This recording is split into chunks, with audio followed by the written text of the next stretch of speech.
อันนี้คือบรรยากาศของบ้านอ่าชนเผ่าบรูเนาะที่เมืองบัวลำพาแขวงขมวนเฮานะพี่น้องเนาะ FC เนาะนี่คือบรรยากาศบ้านเรือนของเขาเจ้าจะเป็นสิประมาณนี้แหละทุกๆเรือนในจะมีการปลูกผักก็สิประมาณนั้นเห็นบ่พี่น้องปลูกผักบัวปลูกผักหอมเนาะปลูกนั่นคือไว้เวลาเฮ็ดกินเอาผักนั่นแหละบ่จะเป็นต้องไปซื้อเห็นนอกก็สิประมาณนี้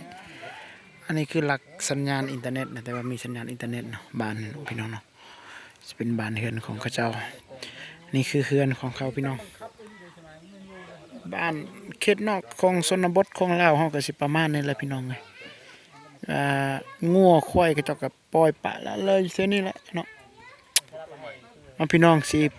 จะหน่อยสิพาไปเลาะทั่วบ้านให้พี่น้อง FC ได้เบิ่งเนาะบรรยากาศ นี่คือนั่งลมกันนะพี่น้องเนาะเขียนน้องเฮาในเวลาลมกันแบบนี้แหละพี่น้องนั่งลมกันลิ้นกันเว้าพื้นบางคนมีเรื่องได้เรื่องหนึงก็มาเล่าให้ฟังเนาะคือแต่ละเฮือนก็ต้องมีพักส่วนพักของไผของมันได้สบายเฮ็ดกินเนาะพี่น้องเนาะแล้วก็หมูม้าเป็ดไก่จะเป็นงัวควายเขาปล่อยยามนี่นะบ่ได้เลี้ยงบ่ได้หยังเลยปล่อยจะเป็นงัวเป็นนั่นกับปล่อยนี่คือบรรยากาศที่พี่น้องได้ลมกันพี่น้องรถนี่ก็รถมาซื้อมาแต่พังไทยเฮานะรถลาวอยู่ลาวเฮามันจะแตกต่างรถเว็บร้อยนี่มาแต่ลาวเฮาอันนี้แม่นมาแต่ไทยก็ซื้อเป็นเงินบาท 30,000นี่คือบรรยากาศที่เขาลมกันโอ้ยเป็นไอพี่น้องนี่เห็นบ่พี่น้องบรรยากาศของบ้านเรือนของเขาเจ้ามีกกไม้กกตอกมีมักอีหยังก็มักกระทันเนาะยามมะม่วงนี่ดกขนาดคันเวลามันออกดอกแต่ว่ายามนี้ปีนี้บ่ฮู้ว่าสิลายปิดหรือบ่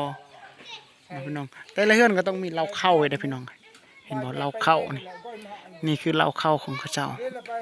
คือเหล้าเข้าเนี่ยเอาปะไว้อยู่ถึงเรือนเนาะแล้วเห็นบ่แต่ละเรือนมีเหล้าเข้าเบิดของไผของมันมีเรือนหลังนึงเมื่อกี้เนาะ FC เนาะเฮาได้เห็นว่าเขาเจ้าเฮ็ดอันนั้นเหล้าเข้านั้นปะไว้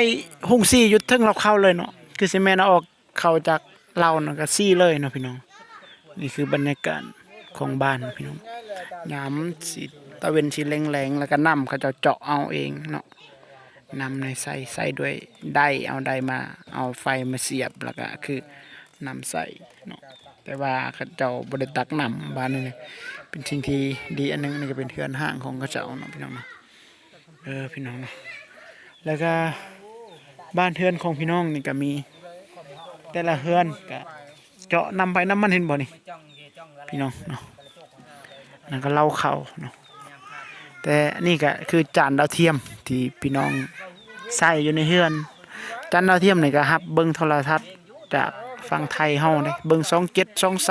23ก็ทุกช่องน่ะเกือบ90%แม่นเบิ่งช่องของไทยนี่พี่น้องนะนั่นแหละบ่แปลกที่คนลาวเฮาพี่เว้าภาษาไทยได้นะเว้าภาษาไทยเป็นนะพี่น้องเนาะบ่แปลกหลายนะเพราะว่าเขาเจ้ามักเบิ่งช่องไทยเนาะพี่น้องเนาะนี่คือบ้านเรือนของเขาเจ้าโอ้เรือนเพิ่นนี่เบิ่งพี่น้องเนาะ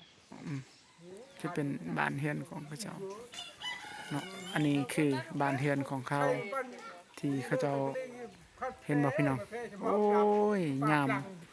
หนาวแบบนี้คือสิหนาวแห้งในเรือนเพิ่นเนาะพี่น้องโอ้คือว่าลำบากหลายนะพี่น้องคือแบบนี่แหละเขาชีวิตคนเฮามันเลือกเกิดบ่ได้เนาะ14เนาะพุ่นพี่น้องเราไปใส่แล้วอ้ายนะเนาะนี่คือบรรยากาศมีเสาไฟแต่ว่าไฟฟ้ามีบ้านนี่เนาะเขาเจ้าจะบ่ได้ตำเขานี่คือบ้านเรือนของเขาเจ้าในเวลาที่เขาเจ้าล้มกันแต่ละเรือนก็ต้องมีรถไถนาอีกได้นี่แหละนี่โอ้อันนี้คือบ่าวสู้เนาะซอง YouTube เพิ่นเป็นบ่าวสู้แม่นบ่ชื่อได้บ่าวยังเกาะเจ้านะบ่าวยังเกาะซอง YouTube เจ้าเน็ตบ่าวผู้ไทยเอ้าเจ้าเป็นบ่าวผู้ไทยบ่โอ้พี่น้องนี่คือบรรยากาศของบ้านเรือนของเจ้าสิประมาณนี้ บ้านนี่ก็หลายหลังอยู่ได้พี่น้องเลยเนาะหลายหลังคาเฮือนอยู่เนาะพี่น้องเนาะเขาเจ้าเฮ็ดด้วยเฮ็ดงานเนาะแต่ว่ายามแรงๆส่วนหลายเขาเฮ็ดสวนมันสับฝรั่งเนาะพี่น้อง FC เนาะเอาพี่น้องคลิปนี้ก็จบสำนี้เนาะพี่น้องเนาะ FC ทั้งพังไทยและพังลาวเฮาเนาะ